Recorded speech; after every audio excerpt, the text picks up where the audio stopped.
আল্লাহ নবী সাল্লাল্লাহু আলাইহি ওয়াসাল্লাম কার কেমনভাবে মৃত্যু হবে সব বলে গিয়েছিলেন। উহুদ পাহাড়ে চড়েছিলেন রাসূলুল্লাহ সাল্লাল্লাহু আলাইহি ওয়াসাল্লাম।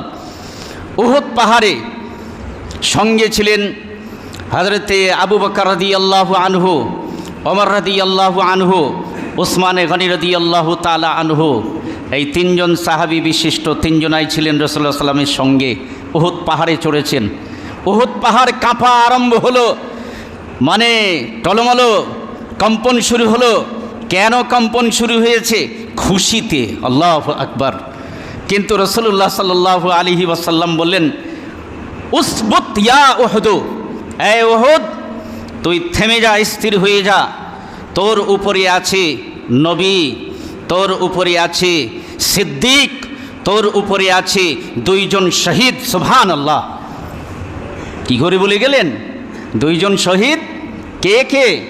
ওমর রাদিয়াল্লাহু আনহু এবং উসমানে গনি রাদিয়াল্লাহু আনহু। আর সত্যিই দুইজন শাহাদাত বরণ করলেন। কিভাবে বলে গেলেন? তিনিই তো, এই তো প্রমাণ, তিনিই ছিলেন বিশ্বনবী, তিনিই ছিলেন সাইয়্যিদুল কাওনাইন।